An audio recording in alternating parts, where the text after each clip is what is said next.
long. Um, and now that I'm older and understand about all the problems they had to go through, I understood that. But as a young boy, I just remembered the frustration with waiting for the next mission to come up. I wanted them to, okay, we're done. Next one now. Yeah, it just doesn't work that way. The other thing I noticed was on my 13-inch black and white TV was that space travel takes a long time, and the talking heads really didn't have anything extra to add for 2 or 3 days. And I'm sitting here going, nothing new? Okay, get on with it. So those were my memories. Those are the most vivid memories. I'll let some other people talk about theirs. I'll come in later with some other things as we get along. Um, who wants to go next? Just a comment, Bob. Yes. No one saw Sputnik.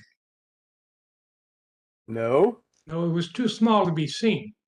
What they saw, what people saw, was the I don't know, 30-foot long housing that it came out of, Oh, which was really? close behind it. That's the news stories of the day, anyhow. Right. So Ken, you go ahead. You raised your Oh, hand. I just remember I was, let's see, this 1957. I was 11 years old, and I was, and that was the year that I met Max Fleischer, the cartoonist who created Betty Boop, and I did a presentation about Max and his involvement with astronomy. Many of his movies, cartoons were going to the moon and going and all the other things around that era. And he and I remember that when we heard it, we had just heard about it when I met with him the first time, and I said, "Wow, that Sputnik stuff is really cool." And he says, "Wait for the United States to respond to it." And I never thought about that until many years later. And he said, I said, "Why are you saying that?" And Uncle Max says to me, "Hey," he says, "the United States isn't going to allow that to occur." That's exactly what he said. Or allow that to be a major thing. And that's the response I remember the best about when it went up. He had just said that right after it had happened, and it was very cool to me. And later on, of course, when I went to high school, then you moved through the space program, and my high school was Mumford High in Detroit, and it was a relatively, I guess, wealthy community, if you want to call it that, because we had television set up and everything like that, and whatever went on, we got broadcast in front of us in the cafeteria and all other places like that. But that's what I remember distinctly about the Sputnik program. The interesting thing that follows that real briefly is when Neil deGrasse Tyson came here and spoke. I don't know how many of you saw him when he was downtown. He came up and he spoke, and the first question he asked is, "What was the United States response to Sputnik?" And he says, and three of us that were right together just yelled out, "Terror!" Panic. Yeah. Panic. That was it. And I remember that is followed up. And later on, I told him about the Uncle Max story, and he said, "Yep." He said people were. United States was very concerned when Sputnik went up, and that's what I got from you from that early part. And we want to talk about the. By the way, I did tell everybody I was going to wear this. Some people talk about space travel and such, and this is my T-shirt that says "Science doesn't care what you believe." And a lot of people that talk about the space program and so on and so forth don't necessarily relate to science in relationship to the space program, for example, and going places with humans and such. But I just thought I'd mention that also.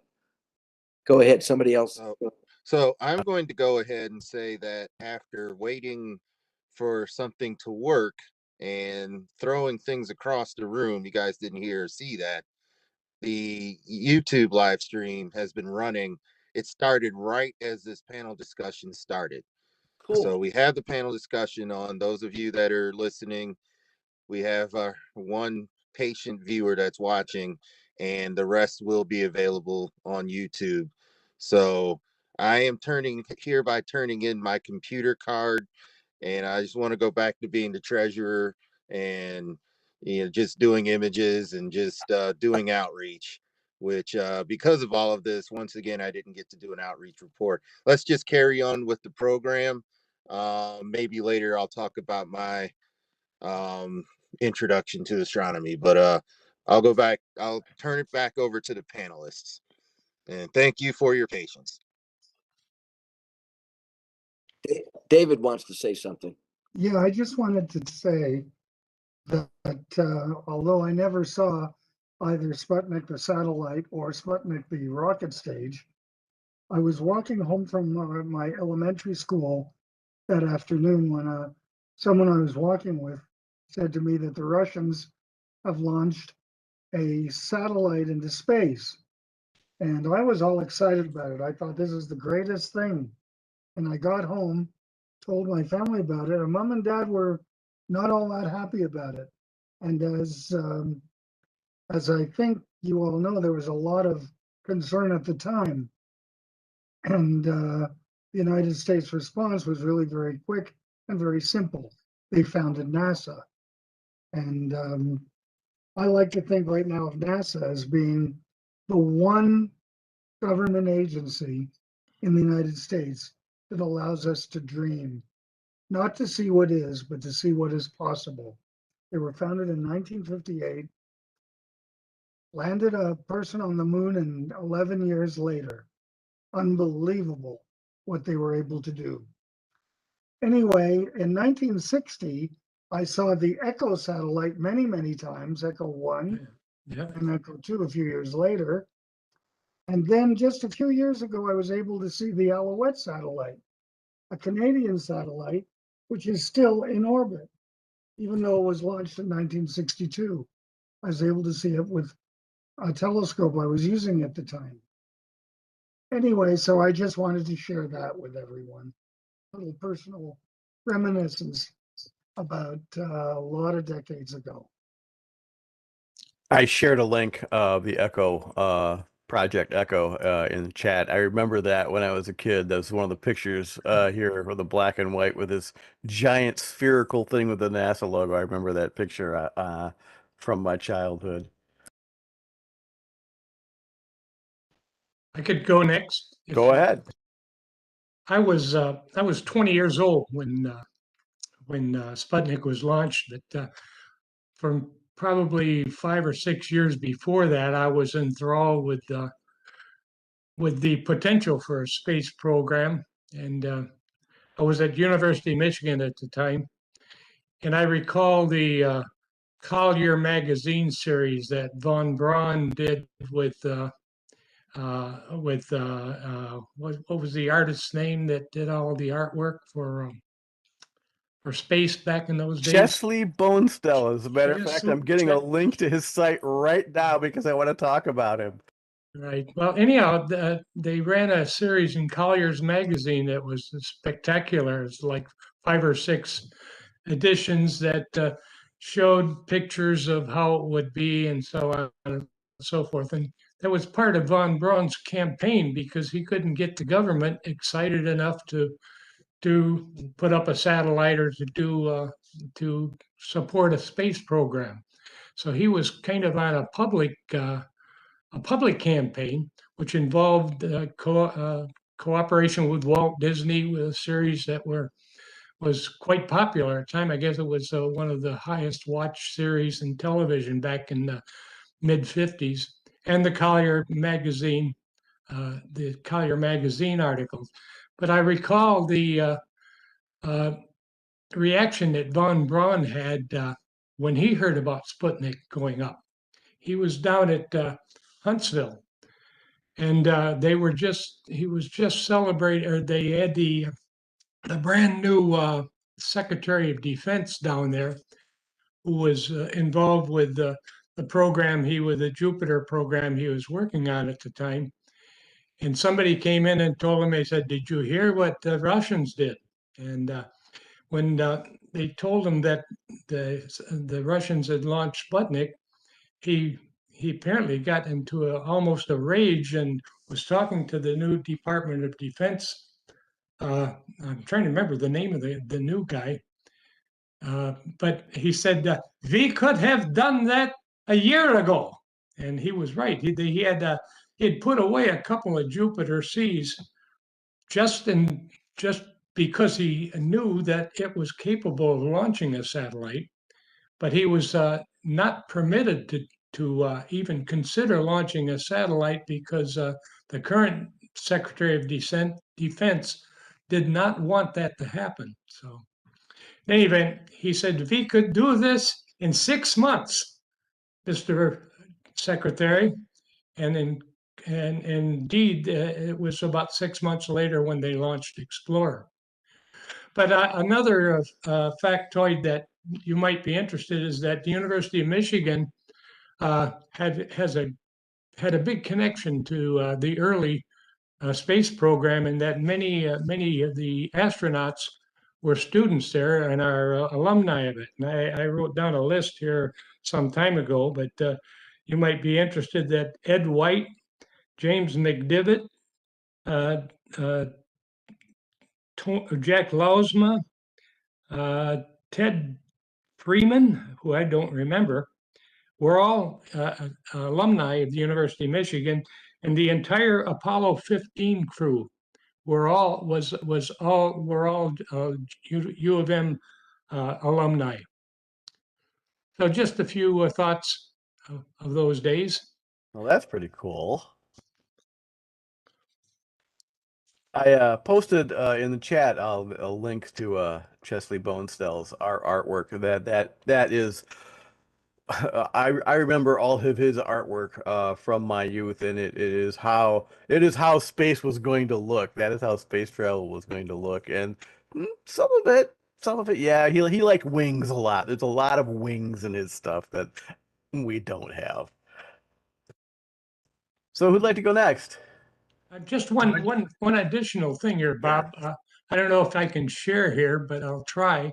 I'll share the newspaper spreads that were out the day after Sputnik was launched. I'm going to try here.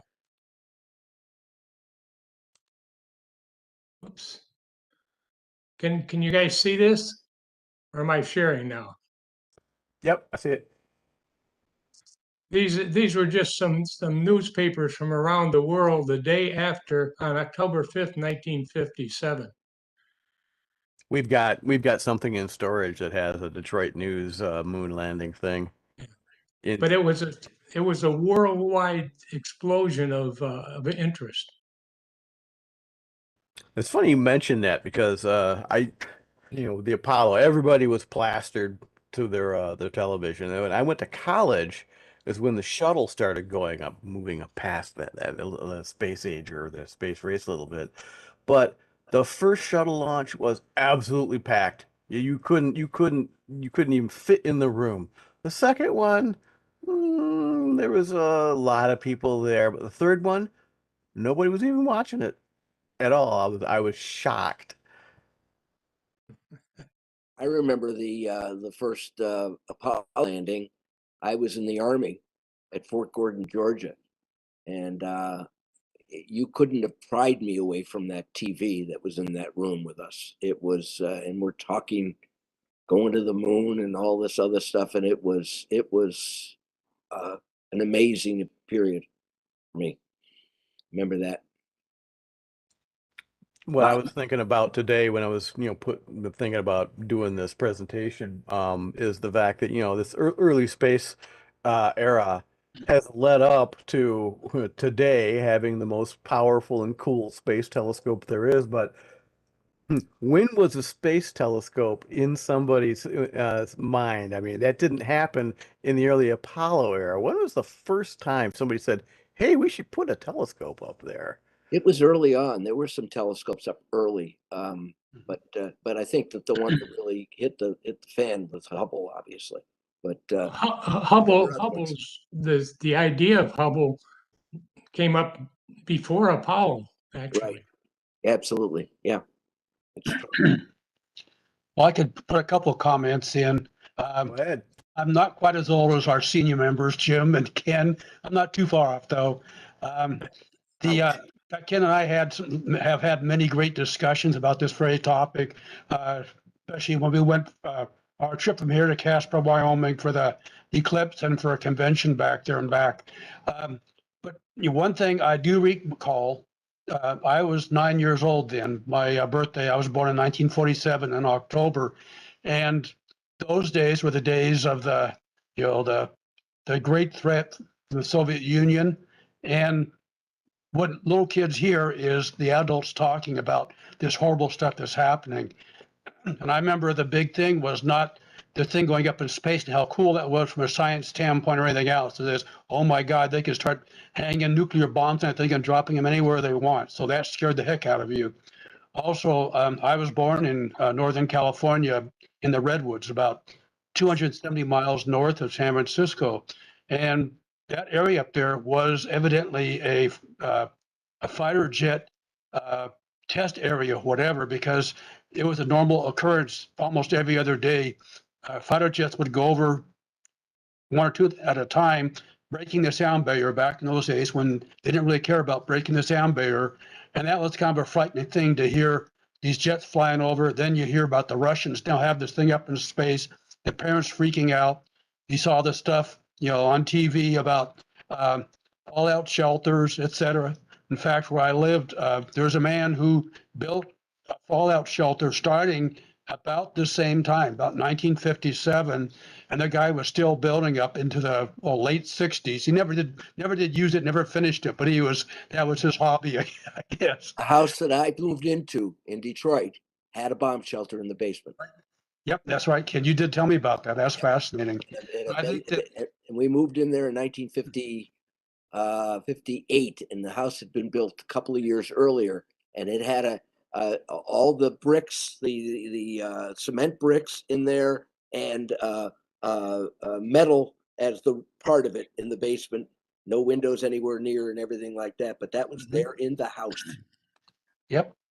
Well, the other thing I remember is the things like duck and cover. Some of you younger people like Bob, I don't think you've really had experienced that, but I can remember in grammar school and every day or 2 days you say, okay, here comes everybody duck and cover, as if that's going to save you.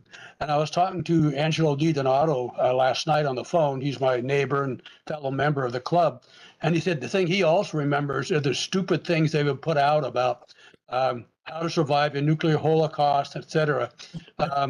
And one of them was, he said, telling the farmers that after a nuclear blast, the soil is going to be radioactive. So they wanted all the farmers, if this happened, to go out and dig 1 foot of dirt off the ground because things won't grow in radioactive soil.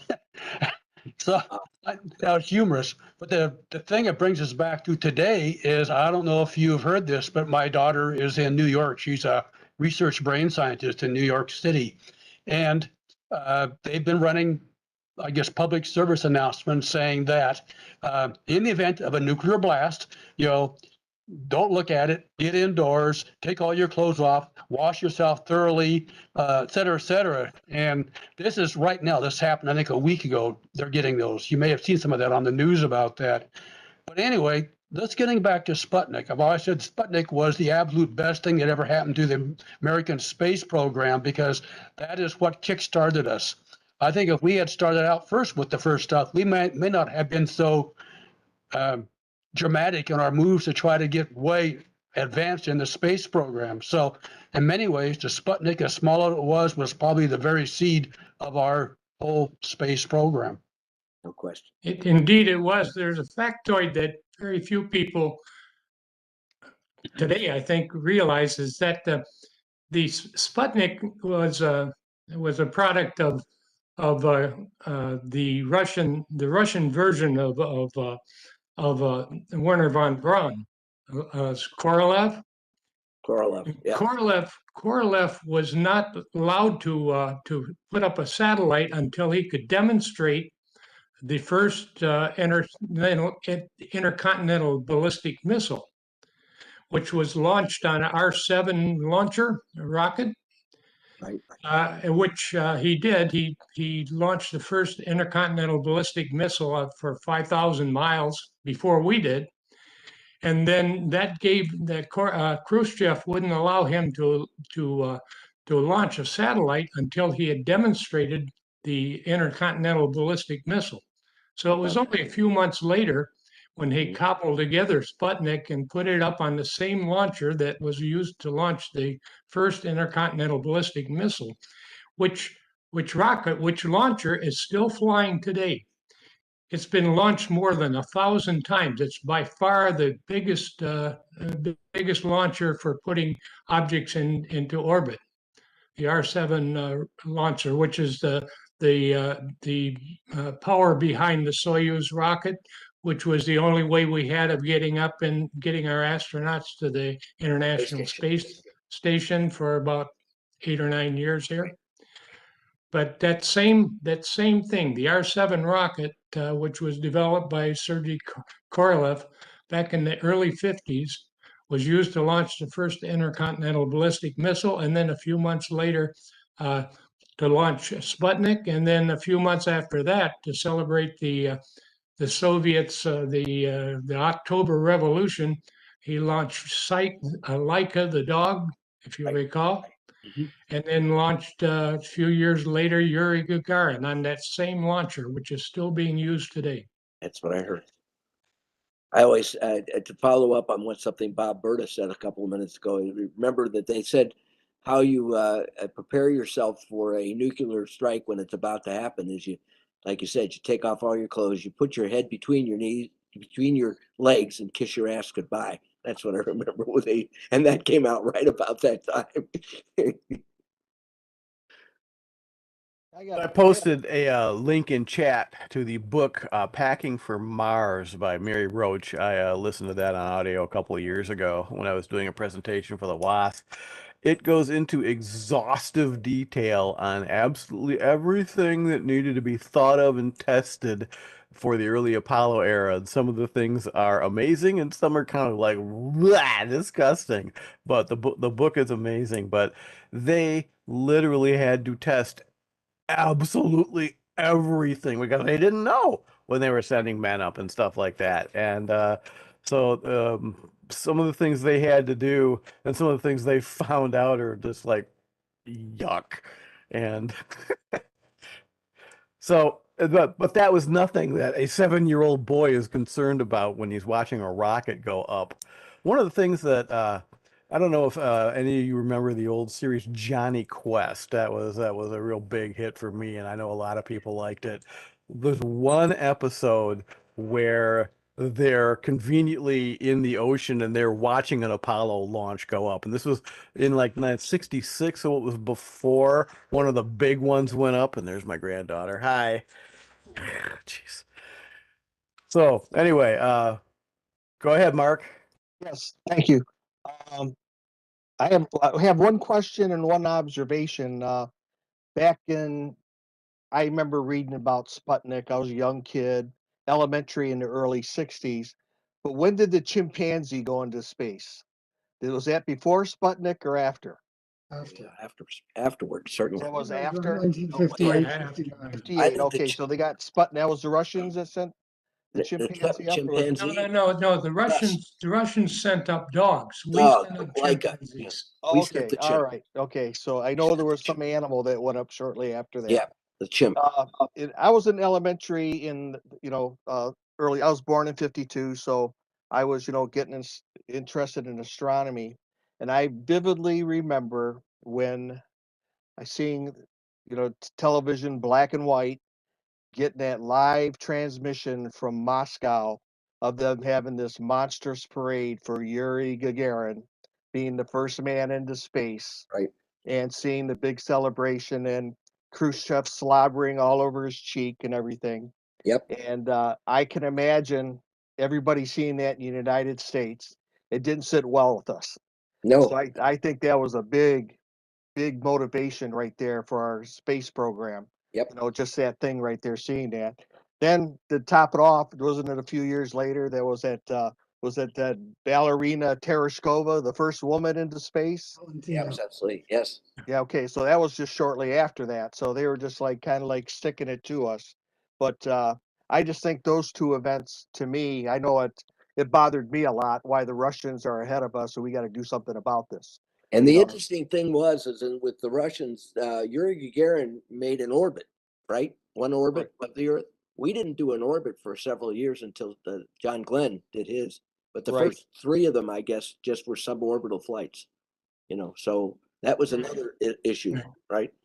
Yep, that was it. So, and as for another thing, in 1969, that's when we were headed to the moon. I happened to be a foreign exchange student. I was in Japan during the month of July, and I happened to, as part of the process, I actually stayed with the Japanese family, and it was just like I was a celebrity there because we were watching the news every night, and they had the graphics on television. 1969 graphics. They're plotting where the astronauts were at on the way to the moon. So this was like July 10th, 11th, 12th, like somewhere in there. I think I can't remember how long it took them to get there, but fortunately I was able to land back in Seattle on July 20th and see on TV Neil Armstrong landing on the moon. But it was they were just so impressed with the Americans going to the moon, and this is like it was kind of like a worldwide feeling, except for in Russia. Didn't we sent Apollo 8? Isn't that the first one to go around the moon? Right? Wasn't that the first one? Right. Yeah. And then, Yeah. and then I think 10 went around the moon again and tested the lander. I don't think 9 went. I think 9 did something else. I don't know what they did. That was an Earth orbit test of the lunar module. Yeah. So Right. That's what they did. Right. But they didn't go there to do that. yeah. So anyway, like 1969, I was in the WAS at the time over at Lincoln High School. So I know we were all following it, all the members at that time. So that's it. That's all I have. There's another interesting factoid about Sputnik, if you will. Probably the most surprised person about the reaction of the world was Khrushchev. He couldn't understand why they were so excited about that. He was impressed because they had an intercontinental ballistic missile, and he only let Korolev launch the Sputnik because he thought that would be cool. But he was surprised as heck, and that's why he asked Korolev if he could do one better, and that's when Korolev came up with the idea of putting a dog up in space. But he only had 2 months to do it because the October Revolution celebration was coming up, and he had a deadline. So they really cobbled up a kind of a jury-rigged space capsule to put the dog into, knowing they couldn't bring it back down, but that they could prove that it could live for a few orbits anyhow. So, but Korolev was just amazed, and then after that, Khrushchev was amazed after that, and he kind of gave Korolev a little free rein about doing stuff like that. It really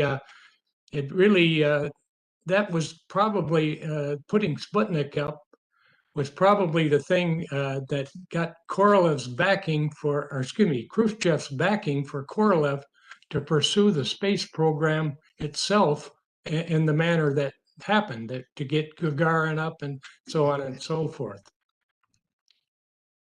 Khrushchev just saw it as a way of proving that his potato farmers could outdo the Americans.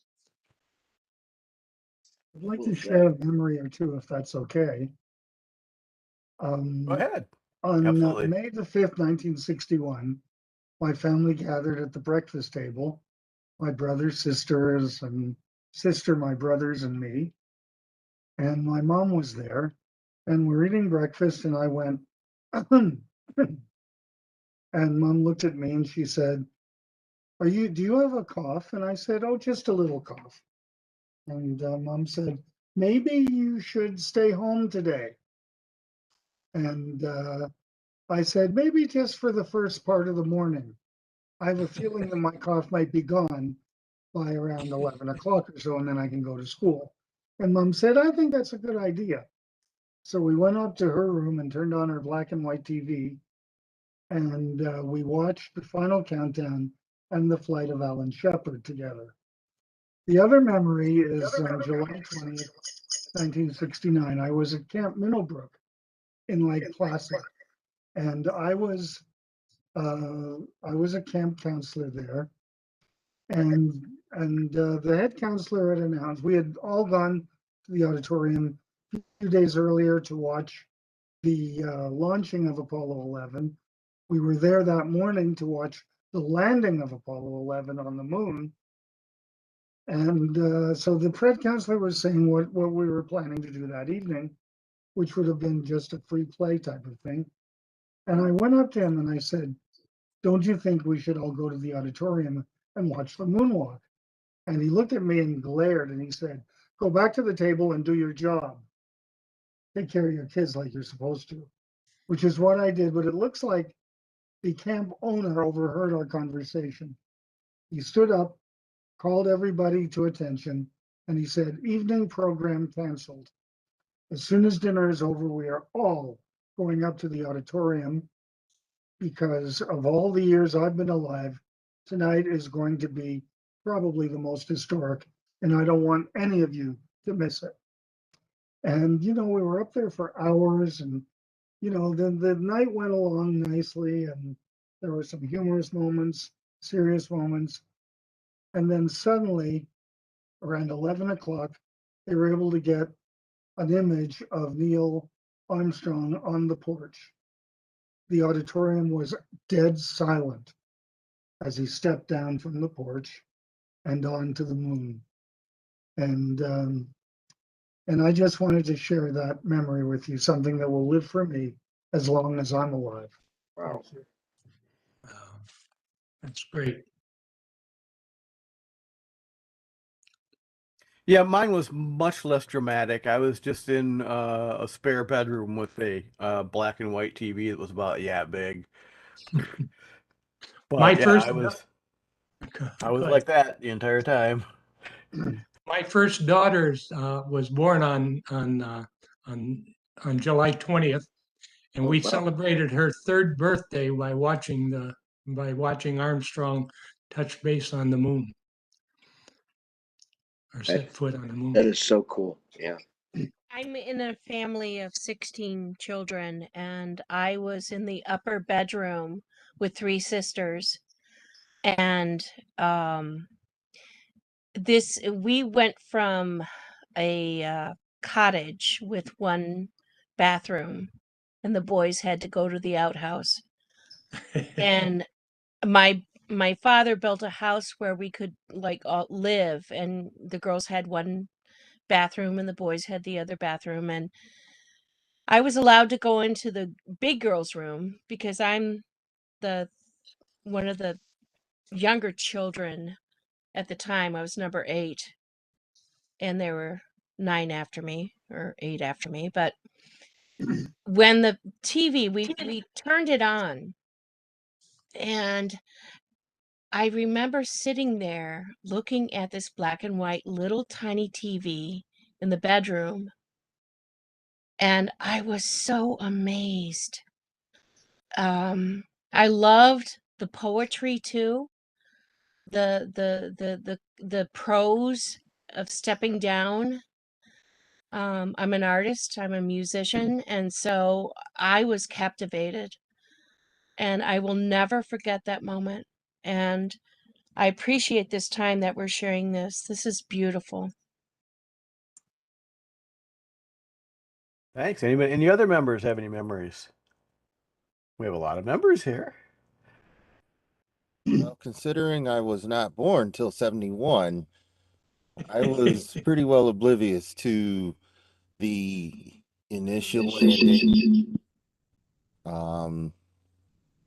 I want to make sure I don't have, I was oblivious to the initial landing.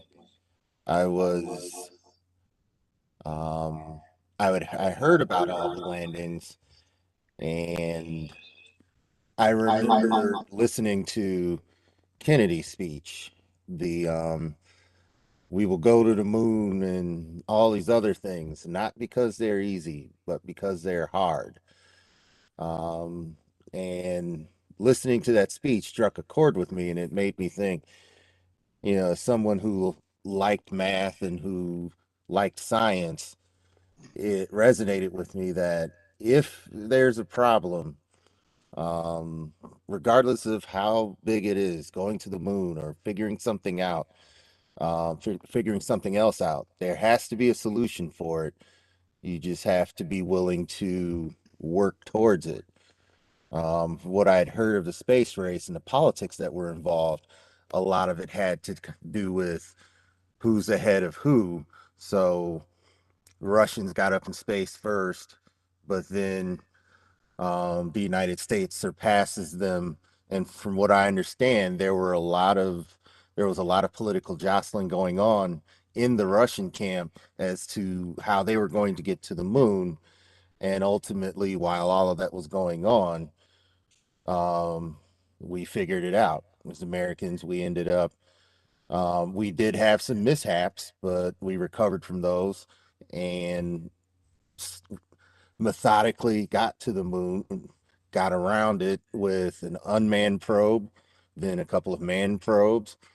Everything got tested, and then it came down to that last second move that I hear Armstrong, rather than just following directions, we got to land here and that's it. Armstrong made that move to land on a less rocky area. There was some sort of mistake. There was a boulder field. He makes a subtle move so that the landing is smooth, and then the rest is history. I also remember watching, because they have on YouTube, they have both Armstrong and Aldrin running out, grabbing rocks, doing the sort of science. And there's this moment when they're done and they're hopping back into the limb for the night. And they were getting these astronauts measurements and things like that. And there was great pride in just seeing the astronauts do what they were sent to do. They accomplished that part of the mission. There was more to go before they left the moon. But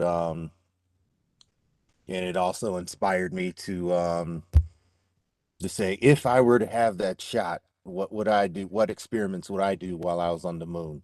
Chances are I'd have a DSLR with me and I'd go to the darkest spot and try an image. But I'm sure there'd be much more to do besides that. So the ingenuity of in America that was thrust in a space race is something that I've taken with me, whether I'm right or wrong, that ingenuity may or may not be on the forefront of a lot of minds. We did just have James Webb and the things that it was able to do, as a reminder that our ingenuity hasn't gone anywhere. It's just focused on a few different objects, that we haven't forgotten the know-how to get things done. Um, and it's a know-how that I hope that we're able to teach. As I did a Girl Scout outreach program, and to the 5-year-olds, and I looked right at them before they went to look into my telescope at the sun. It's a Coronado, so I wasn't trying to kill them.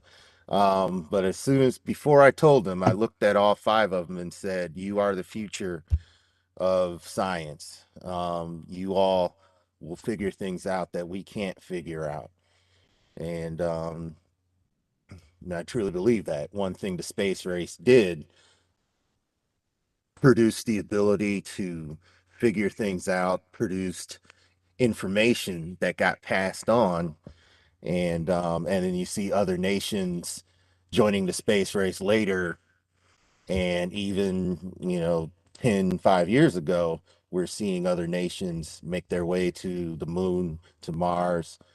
We've got probes and satellites and space. I don't want to say space objects. We're sending probes everywhere to explore the solar system and beyond. And one of the greatest things we're doing is leaving a marker out there. We're putting things in space that are going to outlive us and orbit the galaxy, even if it waits till the Borg takes a hold of them and reprograms them all. But sure, we'll find out if the Borg really are out there and send our craft back to us. But until that happens, it's quite an accomplishment.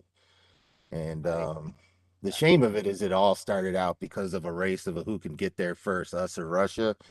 But it's resulted in this advancement of our abilities to understand our world. And of course, we call it the universe learning to understand itself since we're a part of it. So a lot of profound things for me, even as I grow up and I hear my peers say we never got to the moon. I hear peers doubt a lot of the scientific accomplishments, and that's the number one thing that's doubted, that we didn't get to the moon. There's always been naysayers of science, and I honestly think it's more for attention than anything else, or to just be contrary. But still, we know that there's more work that's going to be done. And I do believe we talk about the space race of the earlier days, but the space race is continuing, and there's a lot more horses in the race now. And I think Artemis is the project that's going to send Americans back to the moon. And if I'd want to say 2026 or 2025, but those of you on the panel might know more of when Artemis is supposed to take place and if we're on schedule. Well, they said they were going to land somebody on the moon in 2024, but that keeps getting pushed forward and pushed forward. So I don't want to. Something Adrian said. Adrian, you were talking about. Teresa has Adrian- had her hand up for a while. I'm sorry. Adrian, you were talking about when they landed on, when Armstrong landed on the moon. There's something that we kind of forgotten about the courage of those guys when they did that. It had never been done before. They had 20 seconds worth of fuel left before he would have had to push the button to send them back to the lunar orbit and go back to Earth without landing on the moon. There were all these rocks and craters and things around, and he had 20 seconds of fuel left before he would have had to abort, and he decided to do it anyhow. I don't want to throw any water on this at all, but I'm gonna.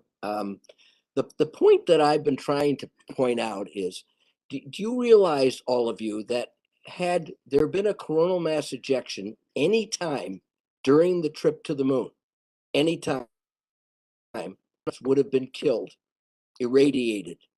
And one of those reasons that I've said, and Jim and I have had the worst arguments about this, I don't believe, I think that the James Webb is fabulous. I think that any of these trips, like the Voyager and the Viking and all that other stuff, are fabulous.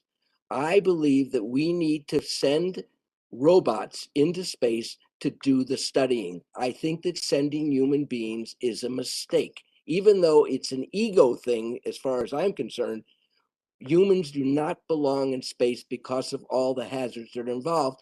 And just to take it one step further is what we're talking about is you're going to the Mars and you're going to spend 4 years going to Mars and coming back, because you got to spend 2 years there to get lined up again. You want to go to Jupiter, you're talking about 4 times as far away. And if you're talking about Saturn, you're talking twice as far away again. And if you want to go to the stars, you're dreaming. Problem called physics. And the practical part of it, we can do so much more money things. If we took the money, 80 cents out of every dollar or some figure like that is spent to keep humans safe in space. If we could take those, and you're on the wrong. Just a minute, 80 cents of that dollar and put it into advanced robotics, we could do lots of things instead of taking a chance on human life. Humans could be duplicated robotically, and we save their lives. That's a point. You're on the wrong side of history, Ken. No, I'm not. What I'm Yes, you saying is are. you're And saying you're on the not wrong crossing, side of Okay, you history. not guys. crossing Whether you an agree or ocean. not. We're I'd not like to talking make a about crossing an ocean. on the We're comment not about talking about something that.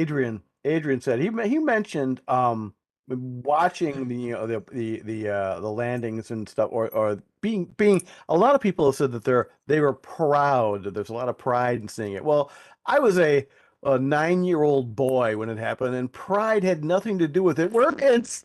This is cool. Of course It we're was going cool. into There's no, space. I'm not arguing that. Of course I it's cool. I But is it the best never use of dollars? even thought about the fact that we were in I didn't even know we were in a space race until I was an adult Okay. after the 60s. So there's that. I'm not want to throw water on this. It was very exciting for all of us. We all loved it. I just don't know where we're going with it.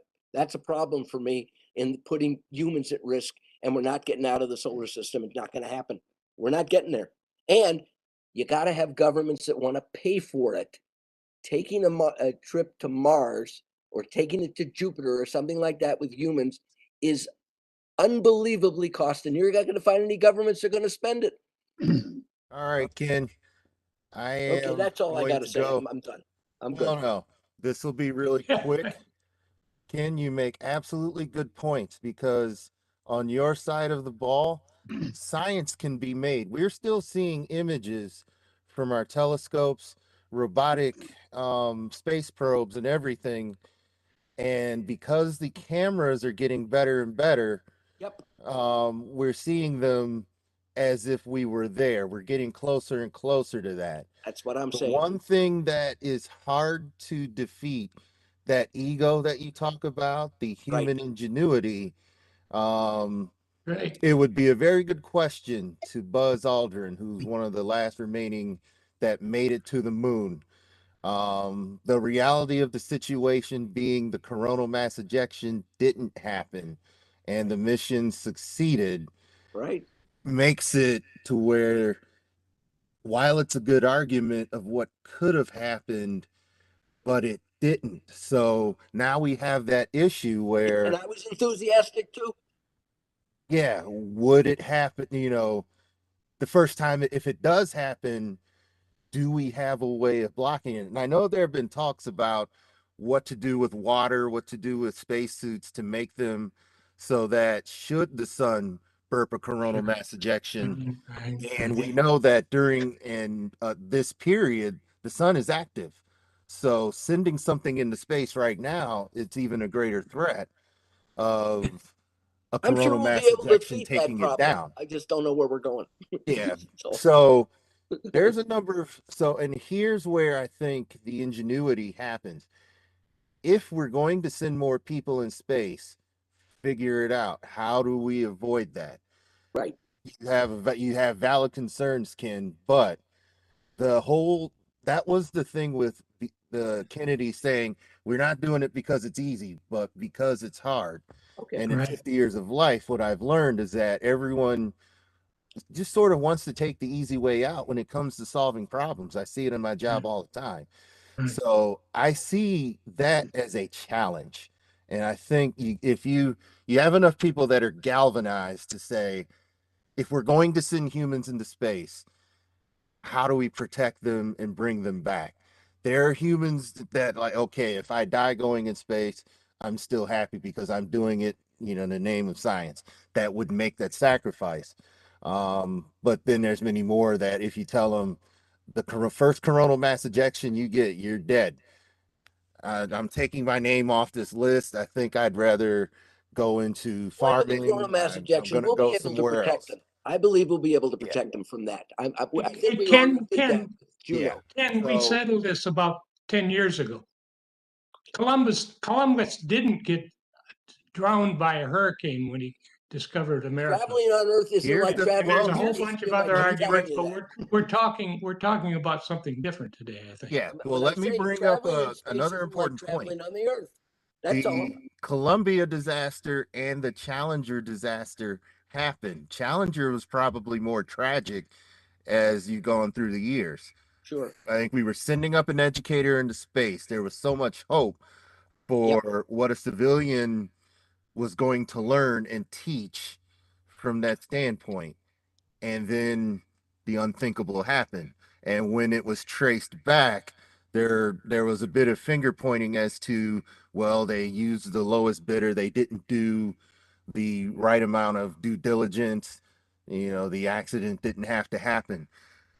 So when going into space, you have to decide, are we willing to risk the fire that consumed the Apollo, the men's lives? And which Apollo was it? Was it Apollo 1. Apollo 1, very first one. So the very Very first first. Apollo We lost some consumed people. men's lives. Are we willing as a species to endure that to reach a common goal? It's a debate because we were in the midst of a space race and we chose to continue. We said, okay, what did we learn? We changed policies. We still wanted to send men into space. It did happen. We reached that goal. But, if Artemis 1 results in a disaster, what's going to happen today? That's an open-ended question. Will we shut down the Artemis mission, or will we continue? So those are some risks that we're going to take. And Yeah, Ken, you want to say something? I Yes. see Ken. Go ahead, Ken. All right. Well, first of all, you can't live on the moon, and those that are talking about going to Mars are totally out of their rabbit mind, because you can't live there either. You can't expect people to stay in a little cooped up thing and go for 6 months before they get there. When they get there, there's no McDonald's, there's no nothing. How are you going to do that? And you don't have water to drink, you don't have air to breathe. And if you got sick, God forbid, you're on your own and you're dead. I'm just saying, if So you can to break the answer your laws of physics, I question- got no argument. Like I said, if you can break the laws of physics, I'll go anywhere in the universe. It'd be great if I could break the Well, laws. that's what Space Engine and whatever its successor to Space Engine will enable you to do. You can play a computer game that'll allow you to go straight to the Horsehead Nebula That's and science see fiction. what it kind of looks like. They've improved the graphics on that based on real data from space telescopes. But again, it depends on where your imagination takes you. We have real problems on Earth. The problem I have with it is, the ingenuity to get to space and solve those problems is there. We just don't see it, but it's out there. And Physics breaking. I don't know. you start to see it when you think beyond what are my problems with going to space. Understanding are that all there's a too way to young. solve it, it gives you sort of a different perspective. The robots is still not a bad idea. The robots are a quicker way for us to learn more. Cheaper. But we are going to learn more with the science done with the JWST, and then we're gonna get other very large telescopes up here on Earth. Even before JWST, we've now seen a visual representation of 2 black holes, which was something of a dream, up until that happened. And then the movie Interstellar, and there were all sorts of other representations, and now we've seen them directly. So I think it's a balance between what problems out there can you solve today. And I just struggled with a simple problem of streaming this station and didn't want to quit until I got it done. Yeah, it's very hard to solve those problems, and sometimes it's better to cut bait. We're talking about the space race. They decided to continue, even if motivated by, well, we got to win. They were motivated to figure these things out. So In that's my point. 1950, Let's in go, Jim, 1950 then Ken again. Jim, go ahead. but just a comment. In 1955, before most of you guys were even out of your diapers, people were saying the same thing about putting a satellite into space. You can't do it. You shouldn't waste the money to do it. Why would you want to do it? Why would you try to put a man in space? These arguments were the same ones you're making now, only it was back at just a year or so before Sputnik. So you can Go ahead. Ken. Would be we'd be better off seeing if we can get Putin put in his proper spot so that he'd leave the Ukrainians alone and just sort of, can't we all get along? One thing I'd like to bring up Yeah. is the inspiration that the early space race in the Apollo era has had for people. In 2013, after the Chelyabinsk impact event, a couple months after that, excuse me, the White House held a online We the Geeks thing, and they had a bunch of people. They had the CEO of Planetary Resources, Bill Nye was there. They had the assistant head of NASA and several other people who you'd all recognize, and they were all talking about what we can do about asteroid protection. But one of the things that they brought up is what was your inspiration to get into what you're doing? And without fail, every single one of them said Star Trek and the Apollo program, which was at the same time. And I would have to agree. My father was a lawyer. My mom was very confused and upset that I didn't want to go into law. I wanted to be an engineer. And oh well. But yeah, so I know a lot of people that the early space race inspired them to go and do things that they might not have otherwise gone and done. Comments? So I have an analogy. Um, for years and years and years, the mighty Michigan Wolverines could not beat Ohio State. The talk was there. Ever since 97 or 2000, whatever, people love to rub it in, and I'm a graduate of U of M, so I dealt with this for a while. I was telling folks we were a basketball school, we were a baseball school, we were a softball school because we were having more success. Then came last year, and this is gonna be to everyone's point actually. So it's what life is about.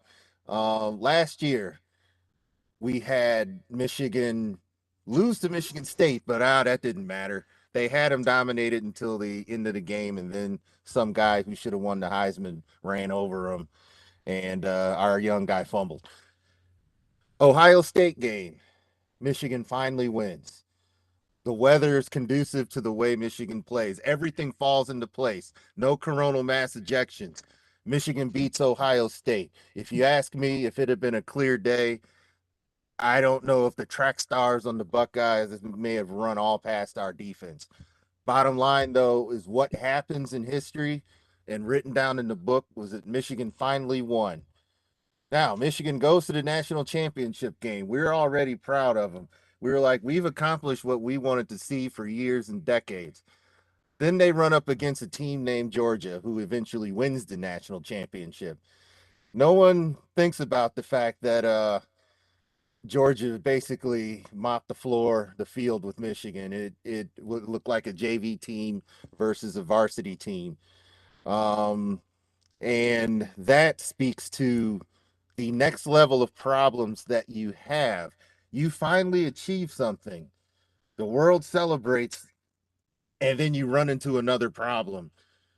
And what are you going to do about that? Oh, well, we couldn't make it. We lost a few people, but we got past Dark this anyway. matter. So, it's everything is a stepping process to get to where you want to go. I'm not confident about that, though. That's the issue. Well, and that's I think it's human nature. I agree. If you could break It's human nature. great. Because now, Yeah, but yeah. let's say Michigan gets by Ohio State again on their own territory. Fans are going to come to expect it. And now what are fans going to call for? Well, now you got to win the national championship. That is similar to the way that proponents of putting humans in space are using the Apollo mission to say, we've done it before and we're going to do it again. And so Artemis 1 goes up and a coronal mass ejection happens because remember, the sun is active now and there's more activity. When I put the solar scope on the sun and pointed out all of the active regions that were going on. Yeah, we All got a those lot of active them. regions are going to be facing the astronauts as they go up. If one gets through and it hits them and there's dead, and then we get dead silence, then what? So But here's the point. The point is that we understand about coronal mass ejections much better now. So, like for instance, when the Juno probe went to Jupiter, it was armored against that Yeah. sort of thing, and also the radiation of Jupiter. We will be able to protect the astronauts, and we'll be able to do all that without question because we're capable of doing that. And as Jim said, and I agree, that's the pride of going through it. But again, my problem with it is it cost practical to explore the uh, with with um with against the laws of physics, which really works against you.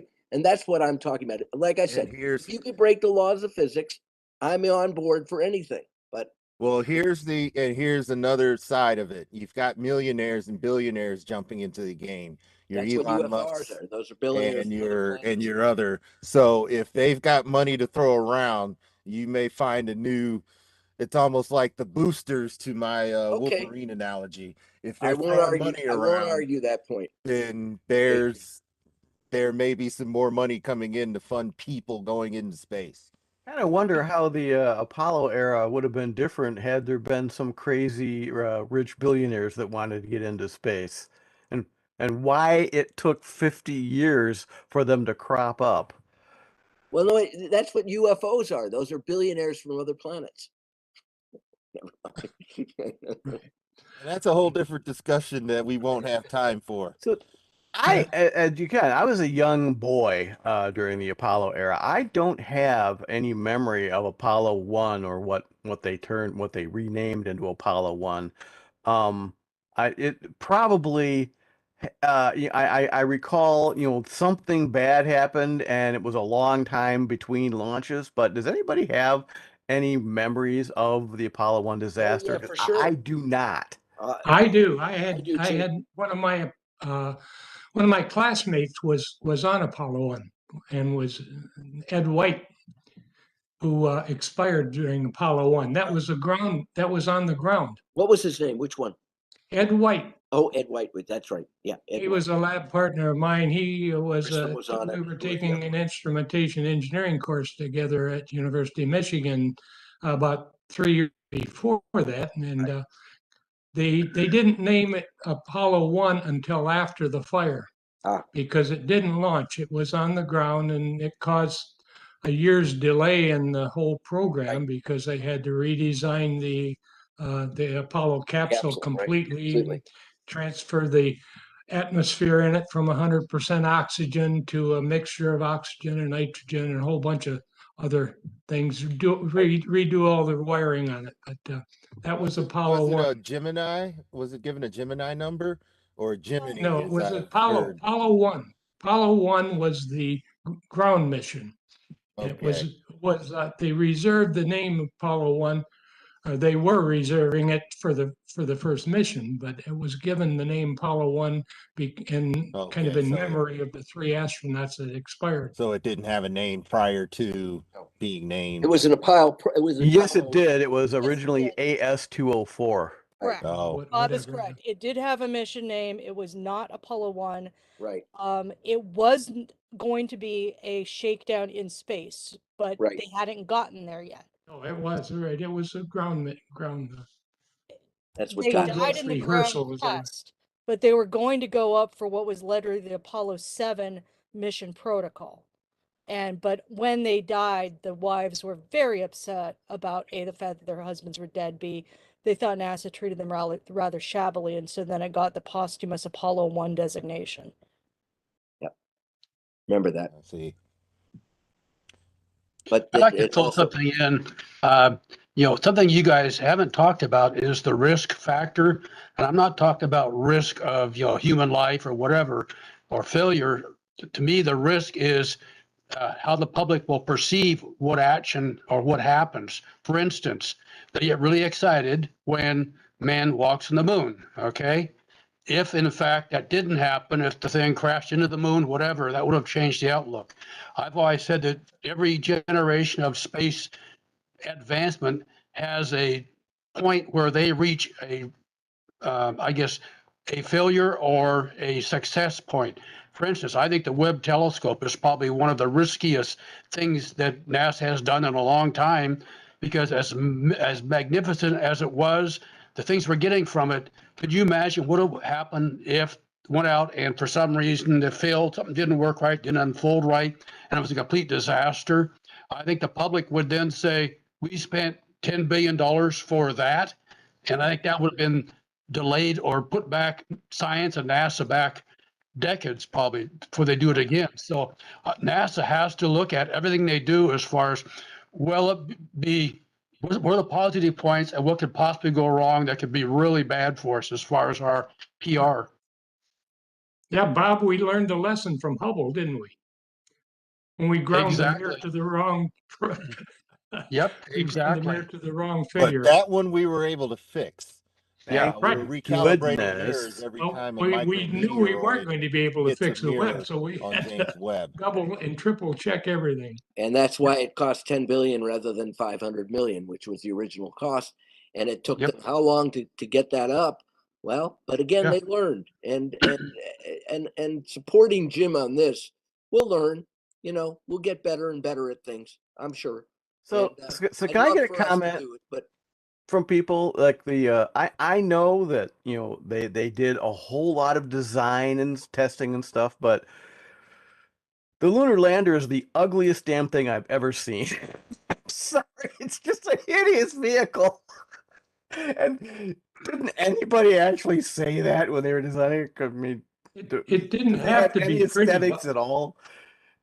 Bob. It didn't have to be pretty. I know, but God. Aesthetics cost money and cost weight. they're talking no about air, this so they don't rover need they're making right aerodynamics. now. GM is making right now will be the most expensive vehicle ever made.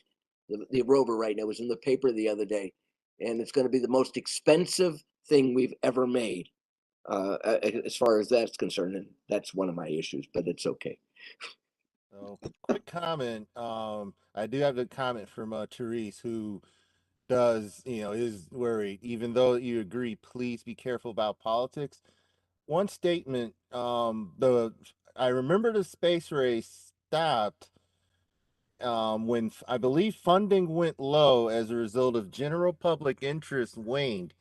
We were on Apollo 16 and 17, and if I read my history books correctly, people were like, well, we took care of that. We get to the moon all the time now. What about stuff going on Earth? Which, there were politics going on, early 70s.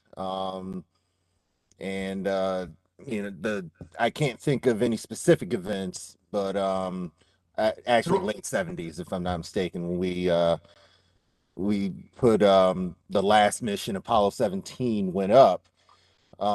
So politics does play, unfortunately, a role.